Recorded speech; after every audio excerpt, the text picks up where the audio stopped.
So this week is Mental Health Awareness Week, and I'm here with Paddy, a constituent of mine who lives just outside Bromsgrove. And Paddy's been a fantastic advocate for mental health for some time.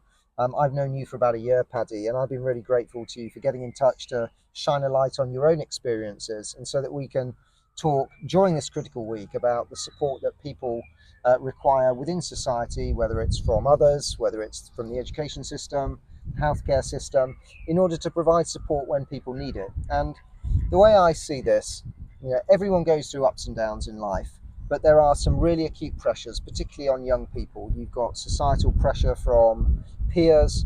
The education system puts pressure, particularly on young people, to try and achieve certain grades in education in order for them to follow whatever their desired path in his life. And then we've got, on top of that, social media and pressure that comes from instantaneous communication. You have peer pressure on Instagram. There's the really toxic side of social media as well, where people can really be quite nasty and hide behind the veil of anonymity. And I know from my inbox and from friends and family and people I come across that this particularly affects young people. And as a society, we've got to do more to provide genuine support to those whose mental health does dip from time to time and who can struggle with the day to day. Tell me, Paddy, about your own experiences and what kind of support you think we need to be providing to young people, and how we can gently move the needle, perhaps through some small actions that we can all take. Yeah, I think I'm really grateful for you speaking to me and for the support throughout the year. Yeah, I've got OCD and I've struggled with my anxiety and depression since I was 13. And it kind of got me to a very low point in COVID, so a point where I didn't want to live anymore. I gave up, um, and I managed to pull myself out through counselling, and I'm now on medication, and I'm doing much better. But that experience opened my eyes to what so many people are going through, and kind of it.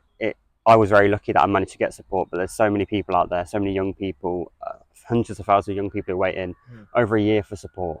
And as you say, I think one thing we can all do is view mental health in a very similar way to physical health, in that we've all got mental health.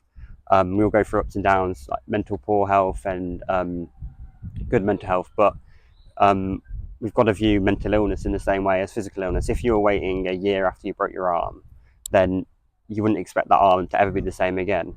So I think if we viewed mental health the same way, and I think as a society we're not outraged by it because we don't think of it like that. I'm not sure people are aware of how long young people are waiting and the pressures on young people. It's very easy for people to brush it under the carpet. I think a lot of people saying overdiagnosis and these kind of things, and it's important to kind of look into the issue and to realize that a lot of young people are really struggling.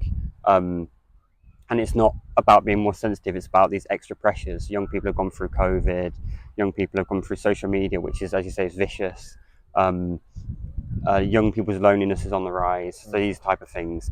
So I think as a society, we kind of need to look at this issue and kind of discuss it more openly. We can all be more open about our mental health. Just having one conversation with one person can change your life. One conversation with a person asking how are you, and asking how are you again afterwards, can make such a big difference, because everybody's got a stock response to how are you.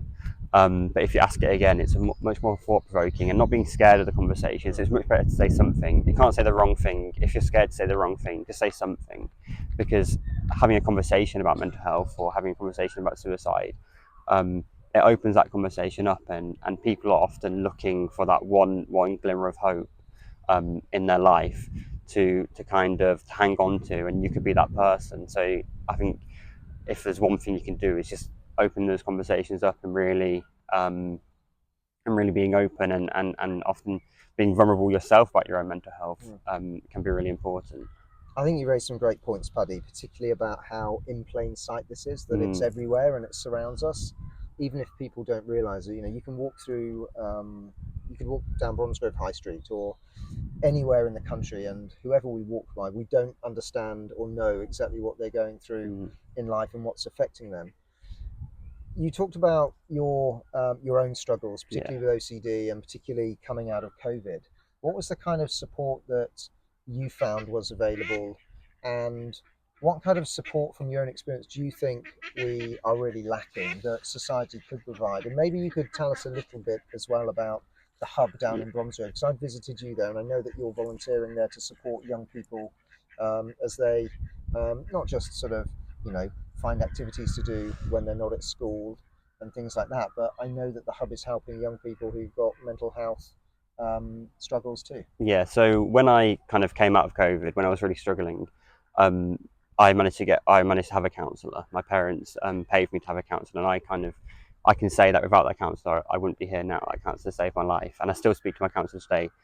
And that's why I feel lucky and so passionate about it, because I know that I'm in a very fortunate position, and I know I could have been somebody who went down a very different path. Um, and yeah, without that, so I think that was really important for me. But I think as a lot of the systems are lacking kind of an awareness, and they're not fit for purpose when it comes to mental health. I think the education system has a long way to go in terms of getting support and supporting young people. Um, I think, as you said earlier, the focus kind of on exams and away from kind of vocational education, and kind of a move away from apprenticeships is also harming young people's mental health. So I think we need to look at all the systems, kind of an overall view of it, and see what we can do. And one thing I'm really keen to campaign on is the early intervention support hub. So it's a kind of a model that's been trialled in Australia. My dream is to have a hub for every young person where you can go self referral and go and talk to a mental health professional without any criteria, any kind of any waiting time. You can just go in and speak to a mental health professional. I think that would really, you'd see such a positive impact on the issue that a lot of young people have, is they go and try and get support, and they're either not ill enough or too ill, which is a really dangerous position to be in, because some people are waiting till they get too Mm. more ill, and then they get too ill. Um, Whereas if we can catch these issues upstream, if we can get the early intervention, the amount of kind of heartache and the pain and the money that we're saved down the line. So we're currently campaigning at the hub to turn it. It's an incredible environment, incredible facility for young people to go in, and really, like, just spending an hour there, it gives you a total different perspective on young people.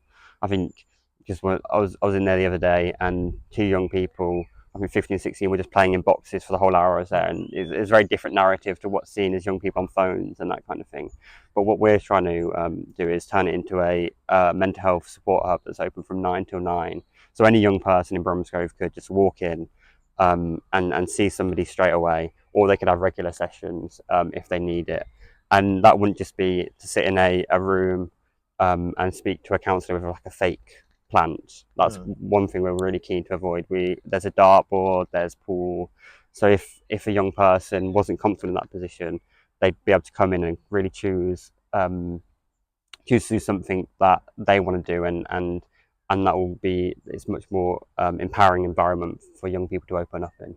That's fantastic. I mean, look, I'm really grateful to you, Paddy, for opening up about your own struggles, but also telling me a bit more about the hub. I've been down there and seen the hub myself a few weeks ago, and it is a fantastic place. And the main takeaway, as Paddy has expressed, is that so many people struggle with their mental health. It exists in plain sight, and prevention is always better than cure. Paddy's been through a struggle. A lot of people go through a struggle. This Mental Health Week, let's all think about the role that we can all play in wider society so that people are able to enjoy life, they're able to get the support that they need, and more importantly, that they feel empowered. And particularly for young people in Bromsgrove, check out the hub. There's a link in the post below. It really is a genuine place for you to go in an environment where there's no stigma, and feel the freedom and space to talk about whatever's on your mind, and generally just have a very good time.